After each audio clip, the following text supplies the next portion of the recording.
OTT ప్లాట్ఫామ్లో విడుదలైన sir జమీన్ సినిమా దేశభక్తి నేపథ్యంలో సాగుతుంది. తండ్రి, కొడుకుల మధ్య సంఘర్షణ ఈ సినిమా కథాంశం. పృథ్వీరాజ్, కాజోల్, ఇబ్రహీం అలీఖాన్లు ముఖ్య పాత్రలు పోషించారు. ఓటీటీలో ఇది చూడొచ్చు అనే ప్రాజెక్ట్స్ చాలా ఉంటాయి. ప్రస్తుతం స్ట్రీమ్ అవుతున్న వాటిలో హిందీ చిత్రం సర్ జమీన్ ఒకటి. ఈ చిత్రం గురించి తెలుసుకుందాం. మనవాడు అనేవాడు మనకోసం ఎప్పటికీ నిలబడతాడు. పగవాడు మన పతనం కోసం ఆరాటపడతాడు. మంచిని దూరం చేసుకుని చెడు మార్గాన వెళుతూ మనవాడు కూడా పగవాడైతే అదే సర్ జమీన్ సినిమా. ఇదో దేశభక్తి స్ఫూర్తిగా అల్లుకున్న కథ. దర్శకుడు కాయోజీ ఇరానీ తెరకెక్కించిన ఈ సినిమాలో ముఖ్యపాత్రధారులుగా మలయాళ నటుడు పృథ్వీరాజ్, బాలీవుడ్ నటి కాజోల్, నటుడు సైఫ్ అలీఖాన్ కొడుకు ఇబ్రహీం అలీఖాన్ నటించారు. 4 ముఖ్యపాత్రలు, 2.5 గంటల నిడివితో దేశ సరిహద్దు వివాదాంశంపై సైనిక నేపథ్యంలో కూడిన సినిమా తీయడం అంటే మాటలు కాదు.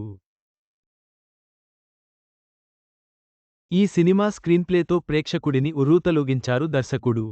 అంతలా ఏముందీ కథలో ఓసారి చూద్దాం. జమ్మూ కాశ్మీర్ ప్రాంతంలో కల్నల్ విజయ్ మీనన్ పోస్టింగ్ జరుగుతుంది. విజయ్ మీనన్ మహా దేశభక్తుడు. అతనికి హర్మన్ అనే కొడుకుంటాడు.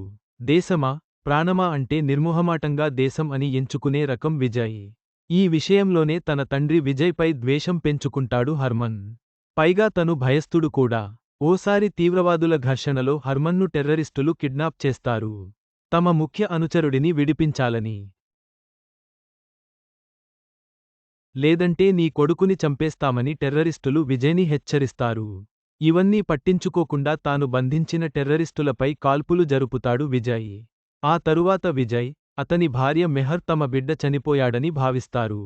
కానీ తీవ్రవాదులు హర్మన్కి తండ్రి మీదున్న ద్వేషాన్ని ఆయుధంగా చేసుకుని హర్మన్ని తీవ్రవాదిగా తయారుచేసి మళ్లీ విజయ్ దగ్గరకు పంపుతారు. ఆ తరువాత విజయ్, అతని భార్య తమ కొడుకు టెర్రరిస్ట్ అని కనిపెడతారా? లేదా అన్నదే సినిమా. దేశం మీద మమకారం పెంచుకున్న తండ్రి వేదన గెలుస్తుందా? లేక తండ్రి మీద తనయుడు పెంచుకున్న ద్వేషం గెలుస్తుందా? అన్నది హాట్ స్టార్లోనే చూడాలి. ఈ సినిమా ఓ సూపర్ పేట్రియాటిక్ థ్రిల్లింగ్ ఫీలింగ్ ఇస్తుంది. ఆఖర్లో వచ్చే ట్విస్ట్ సినిమా మొత్తానికే highlight. Must watch. Harikrishna Inturu sir జమీన్ సినిమా దేశభక్తి, తండ్రి, కొడుకు బంధం, ద్వేషం వంటి అంశాలను చక్కగా చూపిస్తుంది. చివరిలో వచ్చే ట్విస్ట్ ప్రేక్షకులను ఆకట్టుకుంటుంది.